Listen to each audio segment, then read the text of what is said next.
तं नित्यं ध्यायन्ति योगिनो कामदं मोक्षदं जय ओंकाराय नमः ओं नमः शिवाय। श्रोता बंधु आम पहुँचीचु आज कटकर प्रसिद्ध शैवपीठ प्रभु श्री गणगणेश्वर प्रांगण जो चली कैवल्य साहित्य संसदर विशेष समारोह साहित्य आध्यात्मिक कार्यक्रम अनुष्ठान उपस्थित अच्छा बहुत मान्य गण्य सुधीवृंद साहित्यिका साहित्यिक कवि कवयत्री मान सम्मानित होती संबर्धित होती कैवल्य साहित्य संसद गणगणेश्वर शैव कैवल्य शिव पूजा शिवंकर बेलपत्र आउ क्षीर एपटे जगन्नाथ कैवल्य अपूर्व मिलन अपूर्व संजोगर यही समारोह आम आज पहुँचीचु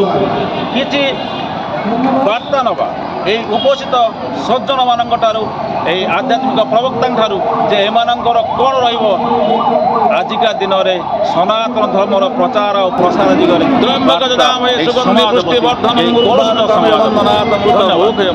ओं नमो गणगणेश्वराय। नमस्कार आपन परिचय विश्वजीत सूर्यवंशी मुख्य उपदेष्टा कैवल्य साहित्य संसद। कौन कहे एक तो कैवल्य पसरा आप बांटुंट लोक बांटुंट जितेक अतिथि अच्छा समस्त को बांटुंट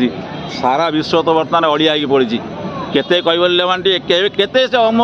जो अमृत कणिका कैवल्यर अमृत कणिका केते बांटे आप कौन रही। प्रथम कथाटी हूँ श्रावण मास ओम त्र्यंबकं यजामहे सुगंधि पुष्टिवर्धन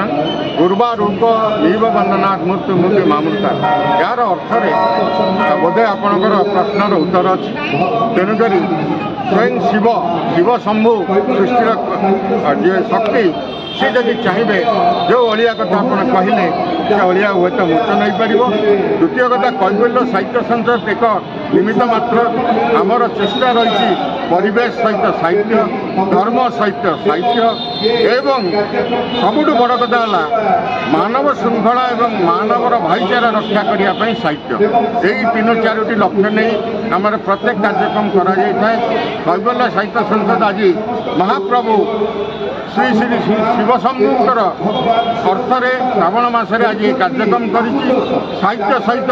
शिव संस्कृति शिवालय एवं शिव पूजन को जोड़ी तेणुक यार अर्थ हूँ मानव समाजर केवल उन्नति करवा एवं ता सहित आमर रुद्धिमंत साहित्य को आहरी रुद्धिमंत करवा। शिव शिव करं शांतं लोकानां कीर्तिवर्धनं शिव मेघपद नित्यं शिकाराय नमो नमः शिव सत्य शिव सुंदर किंतु ये जो जाऊँ काउड़िया माने गंजेई धारी पार करेगा चिलम धारी पार करेगा भोंगा बाबा पार करेगा लंगड़ा बाबा पार करेगा यहाँ सनातन धर्म प्रति आक्षेप नुह कि निश्चय आज्ञा गत शनिवार दिन ऑल इंडिया रेडियो रे मोर गोटे इंटरव्यू नहीं से विशेषकर यही प्रश्नटी रखी जे शिव कौन गंजेईर भक्त ना कौन शिव पुराण रे जदि कौन सनातनी मत प्रमाण कर दिए शिव होती गंजेईर भक्त बा गंजेई तंकर भोग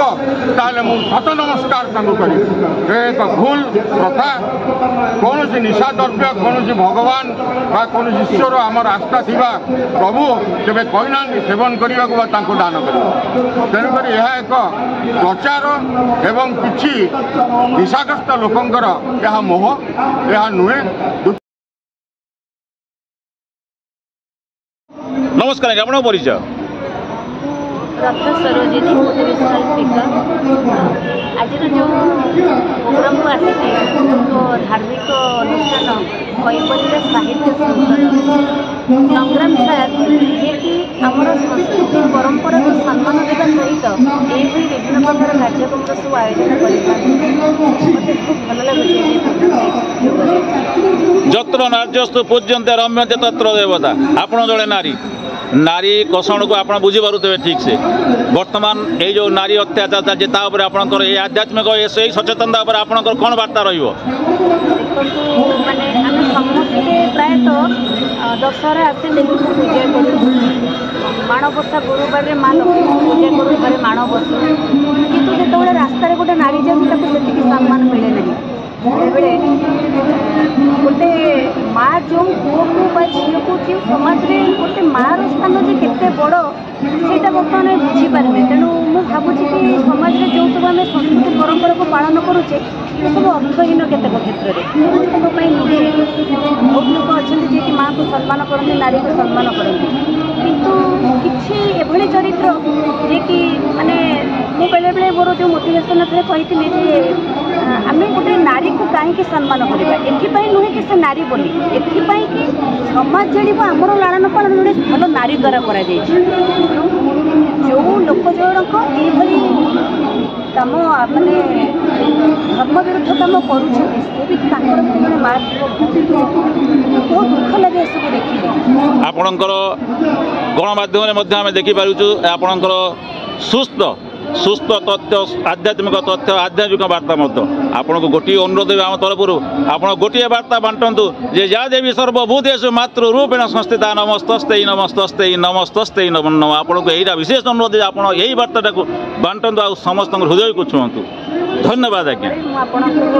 କଥାକୁ ରଖିବି ଆଉ ମୋର ପ୍ରୟାସ ଜାରି ରଖିବି ଧନ୍ୟବାଦ ଆଜ୍ଞା ନମସ୍କାର ଆଜ୍ଞା ଧ୍ୟାୟ ନିତ୍ୟଂ ମହେଶଂ ରଜତ ଗିରିନିଭଂ ଚାରୁ ଚନ୍ଦ୍ରାବତଂସଂ ରତ୍ନା କଲ୍ଲୋଳ ଜଳାଙ୍ଗଂ ପରଶୁମ ଗୌରା ଭୀତି ହସ୍ତଂ ପ୍ରସନ୍ନଂ ପଦ୍ମାସୀନଂ ସମନ୍ତାତ ସ୍ତୁତମ ବରଗଣୀ ବ୍ୟାଘ୍ର କୃତିବସାନଂ ବିଶ୍ୱାଦଂ ବିଶ୍ୱବୀଜଂ ନିଖିଳ ଭୟହରଂ ପଞ୍ଚବକ୍ର ତ୍ରିନେତ୍ରଂ ଓಂ ନମୋ ଗଣଗଣେଶ୍ୱରାୟ ଆପଣଙ୍କ ପରିଚୟ ଡକ୍ଟର ସଂଗ୍ରାମ କେଶରୀ ସାମନ୍ତରାୟ ପ୍ରତିଷ୍ଠାତା ଓ ସମ୍ପାଦକ କୈବଲ୍ୟ ସାହିତ୍ୟ ସଂସଦ କୈବଲ୍ୟ ସାହିତ୍ୟ ସଂସଦ କୈବଲ୍ୟ ମହାପ୍ରଭୁ କୋଟି କୈବଲ୍ୟନାଥଙ୍କର କୈବଲ୍ୟ ଆପଣ କରୁଛନ୍ତି ଗଣଗଣେଶ୍ୱର ମନ୍ଦିରରେ କ'ଣ ରହିଛି ଉଦ୍ଦେଶ୍ୟ ଆପଣଙ୍କର ଆଜି ଆମେ ଧବଳେଶ୍ୱର ଲିଙ୍ଗରାଜ ଶ୍ରାବଣ ସାରସ ସଙ୍ଗମ କରୁଛୁ ସଙ୍ଗମ ଅର୍ଥାତ୍ ସମସ୍ତଙ୍କର ସମ୍ମିଳିତ ଭାବକୁ ନେଇ ଆଧ୍ୟାତ୍ମିକ ଭାବନାକୁ ନେଇ କାର୍ଯ୍ୟକ୍ରମଟି ଓଡ଼ିଶାର ସମସ୍ତ ଜିଲ୍ଲାରୁ କବି କବୟିତ୍ରୀ କଳାକାର ଚିତ୍ରକର ଏବଂ ବିଭିନ୍ନ ବର୍ଗର ଆଧ୍ୟାତ୍ମିକ ପ୍ରେମୀ ଲୋକମାନେ ଯୋଗ ଦେଇଛନ୍ତି ଏବଂ ପାଖାପାଖି ଆମେ 150-200 ଜଣଙ୍କୁ ସମ୍ବର୍ଦ୍ଧନା କରିବୁ ସାହିତ୍ୟର ଅସ୍ମିତାକୁ ଆମେ ପ୍ରତିପାଦନ କରୁଛୁ ଓଡ଼ିଆ ମାଟିର ଅସ୍ମିତାକୁ ପ୍ରତିପାଦନ କରୁଛୁ ଏବଂ କାଉଡ଼ିଆ ସଂସ୍କୃତିକୁ ନେଇ ଏହା ହେଉଛି ଓଡ଼ିଶାର ପ୍ରଥମ ସାହିତ୍ୟ ସଭା ଯେଉଁ ସାହିତ୍ୟ ସଭା ଆମେ କରୁଛୁ ସଂସ୍କୃତି ସମ୍ପର୍କିତ ସଂସ୍କୃତି ସମ୍ବନ୍ଧିତ ସାହିତ୍ୟ ସଭା ଏହା ବିମୋହିତ କରୁଛି ଏବଂ ଏହି ମୂର୍ଚ୍ଛନା ଆଜି ଯେଉଁମାନେ ଭଗବାନ ଶଙ୍କରଙ୍କର ଭଜନ ଗାନ କଲେ ଏ ମାଟିକୁ ଝଙ୍କୃତ କରିଛି ଏକ ଆଧ୍ୟାତ୍ମିକ ଭାବନାରେ ସମସ୍ତ